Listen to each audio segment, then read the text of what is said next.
Aling Nena, magandang hapon ho. Sariwa ho ang mga gulay natin ngayon. Eto ho ang sukli nyo ha. Salamat po sa palaging pagtangkilik sa amin. Salamat Ara ah. Alam ko naman na palaging sariwa ang mga paninda nyo ah. Kaya dito ako palaging bumibili eh. Nakangiting wika ng matanda bago umalis sa harapan ng tindahan ng magkapatid. Ate Ara, babili daw po si Aling Tasing ng 2 kilong bigas. Ako na po ang magtitimbang. Sige Talia, dahan-dahan lang sa pagbubuhat ha. Baka naman mabigatan ka. Napakasipag talaga ng bunso ko. Syempre naman ate. Gusto ko pong mabilis tayong makauwi mamaya para makapagpahinga ka naman. Ikaw kaya ang pinakamagandang tendera rito sa buong palengke. Tingnan mo oh. Tinitingnan ka na ng mga dalaga at mga nanay doon. Inggit na inggit sa kutis mo ate. Huwag mo na nga akong bulahin ng ganyan. Talia, ang mahalaga, marangal ang trabaho natin at sapat ang kinikita natin para sa pag-aaral mo. Mula naman sa kabilang pwesto, ilang hakbang lamang ang layo, ay nakatayo si Cindy.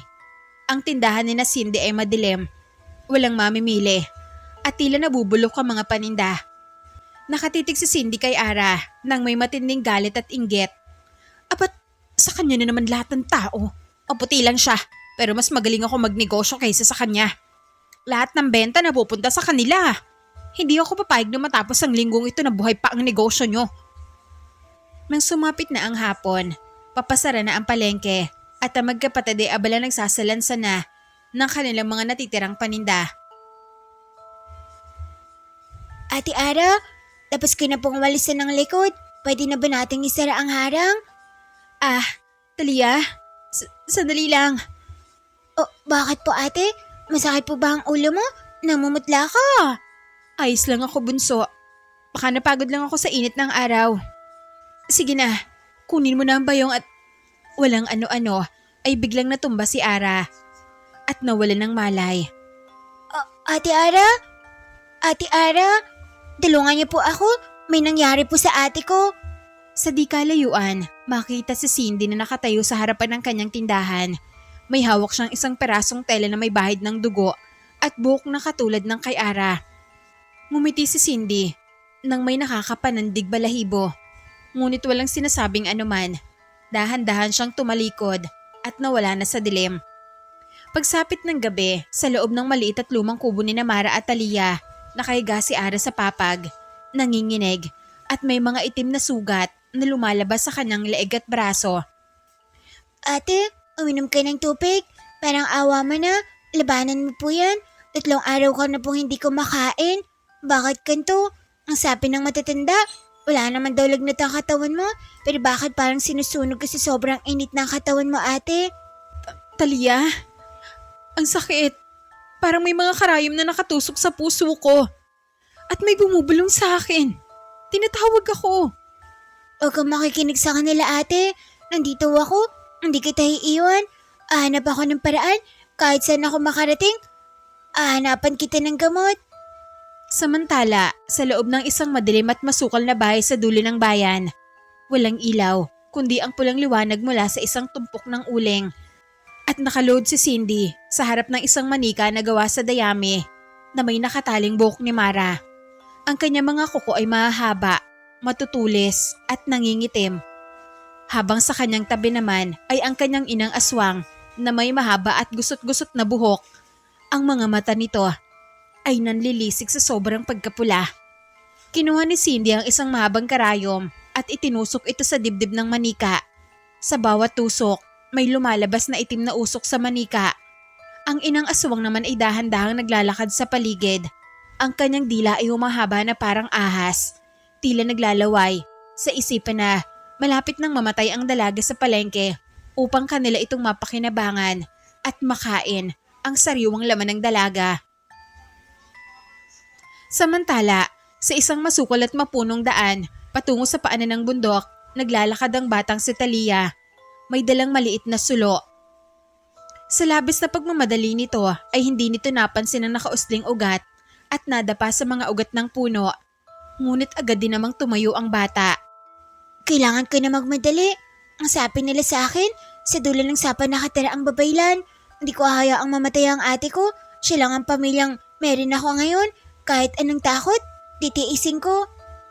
Maya-maya ay bigla na lamang nakarinig si Talia ng kaluskos sa itaas ng mga puno at sa kanyang pagtingala ay may nakita siyang isang malaking ibon na may kakaibang huni na tila ba nagmamanman. At lingid sa kaalaman ng bata ay ito ang ibon na inutusan ng mag-ina para pagmasdan ang kanyang mga galaw. Buong tapang na sumigaw si Talia at muling tiningala ang malaking ibon. Huwag niyo akong harangan. Wala akong takot sa'yo. Ililigtas ko ang ate ko. Bitbitang matinding pagnanais na matulungan ng kanyang mahal na ate ay sa wakas natunto ng bata ang isang yungib o isang kubo na puno ng mga pinatuyong dahon, mga bote ng langis at mga kakaibang bato. At sa loob nun ay nakaupo si Aling Maring sa harap ng isang maliit na apoy. Pumasok ka, matapang na bata. Matagal na kitang itinuturo sa mga espiritu ng kagubatan. Kaya naman sila ang naging gabay mo sa madilim na daan patungo sa akin. Aling Maring, tulungan niyo po ako. Ang ate ko po, si Ate Ara, may hindi maipaliwanag na sakit. Unti-unti na siyang ginugupo ng kanyang karamdaman. Parang awa niya na po. Iligtas niyo po ang ate ko. Ang iyong ate ay hindi tinamaan ng karaniwang sakit, Talia. Siya ay biktima ng isang matinding kulam. Isang kulam na nagmumula sa inggit ng isang may maitim na puso. Isang pamilya ng mga nilalaang na punong-puno ng mga kasama ng kanilang budhe. Ang pamilyang yon ay mga aswang. O, mga aswang? Sino po sila? Bakit nila ginagawa ito sa mabait kong kapatid? Ang karibal niya sa palengke ang dalagang si Cindy at ang kanyang ina.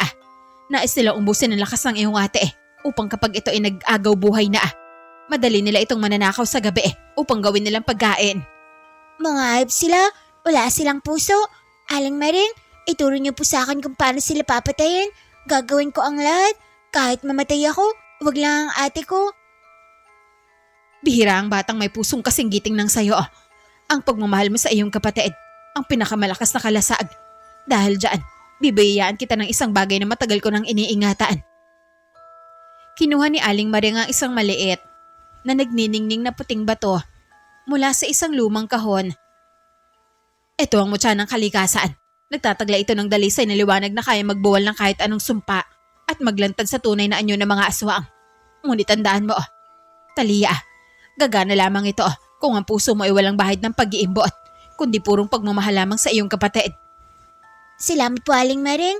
Ipinapangako ko po, gagamitin ko po ito para protektahan ang kapatid ko at tatapusin ang kasamaan na mag-ina na yon. Humayo ka na Ngayong gabi sa kabilugan ng buwan, sasalakay ang mga aswang para kunin ang huling hininga ng iyong kapatid. Doon mo gamitin ang kapangyarihan ng mutyang yan. Pagsapit ng hating gabi sa loob ng kubo ni Ara, nakahiga ang dalaga. Halos hindi na ito humihinga. Nakatayo si Talia sa tabi ng pintuan habang mahigpit na hawak ang mutya sa kanyang kanang kamay at ang isang matalas na kawayan sa kanyang kaliwa. Sa labas naman, biglang lumakas ang ihip ng hangin. May maririnig na kaluskos sa bubong at tila mahahabang kalmot sa dingding nilang kawayan. Nandiyan na sila. Huwag kang matatakot. Talia, para kay ate. Para kay ate. Bulong ni Talia sa kanyang sarili habang pilit na pinapakalma ang mabilis na pagtahip ng kanyang dibdib dahil sa labis na kaba. Batid niyang hindi magiging madali ang gabi na yon, pero gagawin niya ang lahat. Mailigtas lamang ang kanyang ate. Walang ano-ano, bigla na lamang nabuwag ang pinto ng kubo. Marahas na pumasok si Cindy at ang kanyang ina. Ngunit hindi na sila itsurang mga tao. Ang kanilang mga braso ay mahahaba. May mga pakpak na tila ba sa paniki at ang kanilang mga mukha ay tila mukha ng aso na may matutulis na mga ngipin. Naglalaway sila habang nakatingin sa higaan ng dalaga. Habang maririnig ang nakakakilabot na ungol at tunog ng mag-inang aswang. Huwag niyong lalapitan ng ate ko. Magbabayad kayo sa ginawa niyo sa kanya. Umungo lamang ang mag-inang aswang at mabilis na sumunggab kay Talia gamit ang kanyang matutulis na kuko. Pero bago pa man maabot ng inang aswang si Talia, itinaas na ng bata ang kanyang kanang kamay kung saan araw ng mutya na bigay ng matandang babaylan. Biglang naglabas ang mutya ng isang napakalakas at nakasisilaw na puting liwanag. Ang liwanag ay tumama sa mukha ng inang aswang at ito ay bigla na lamang napaurong at tinakpan ng kanyang mga mata habang ang kanyang balat ay nagsisimulang umusok at masunog dahil sa banal na liwanag na nagmumula sa mutya. Habang si Cindy naman ay galit na galit at sinubukang umikot sa gilid upang saksakin si Talia mula sa likod gamit ang kanyang mahahabang kuko. Ngunit naging alerto si Talia at itinapat ang mutya sa dibdib ng dalagang aswang. Etong bagay sa'yo, para sa lahat ng pagkaingit mo sa ate ko. Muling naglabas ng liwanag ang mutya na magiging sanhi upang mawala ng balanse si Cindy at bumagsak ito sa sahig. At ang sumpa ng kulam na nakakabit sa puso ni Cindy ay nagsisimulang bumalik sa kanya na naging sanhi ng kanyang unti-unting panghihina. Sa pamamagitan ng natitirang lakas, itinusok ni Talia ang matalas na kawayan sa direksyon ng dalawang nilalang na pinatindi pa ng liwanag ng mutya. Ang dalawang aswang dahil sa takot na tuluyang mawasak ay napilitang tumalon palabas ng bintana at tumakbo pabalik sa kagubatan habang patuloy na umuusok ang kanilang mga katawan. Hindi na muli pang tinangka ni Talia na habulin na mag-ina dahil batig niya na sa tindi ng mga tinamong sugat at pinsala ng mag-ina ay mamamatay na din naman ang mga ito hindi kalaunan. At pagkatapos ng engkwentro na yon, mapayapa na ang paligid. Ang liwanag ng umaga ay pumapasok na sa bintana ng maliit nilang kubo. Sa pagkawala ng mga mangkukulam, ang mga itim na sugat sa katawan ni Ara ay dahan-dahang nawawala. Ang kanyang maputing kutis ay bumabalik na sa normal na kulay at sigla. Talia? Ate? Ate Ara? Gising ka na? Ligtas ka na po ate. Salamat sa Diyos. Salamat sa mutya na bigay ni Aling Maring. Ano nangyari? Parang galing ako sa isang napakahabang bangungot. Pero narinig ko ang boses mo. Ang boses mo nag-akay sa akin pabalik. Wala na po yun ate. Ligtas na po tayo. Ligtas na po kayo. Hindi ka na muling masasaktan ng kahit na sino. Ako ang magtatanggol sa'yo palagi. Mahal na mahal kita ate. Maraming salamat, Talia. Mahal na mahal ka din ng ate. Mahigpit na niyakap ni Ara ang bunsong kapatid at hinalikan ito sa noo. Pagkalipas ng ilang araw, balik sa pagtitinda magkapatid sa palengke. Mas masigla na ang kanilang tindahan. Samantalang ang pwesto naman ni na Cindy ay tuluyan ng inabandona at nagsara. Talia, pakidala naman itong kakanin kay Aling Maring sa may unahan. Ang sabi niya, gusto raw niyong matikman ang luto natin ngayon. Apo ate, babalik ako agad para tulungan ka sa mga mamimili. Masiglang naglakad si Talia patungo sa labas ng palengke. Natanaw niya si Aling Maring na nakatayo sa ilalim ng puno. Nakangiti sa kanya bilang tanda ng paghanga sa kanyang katapangan.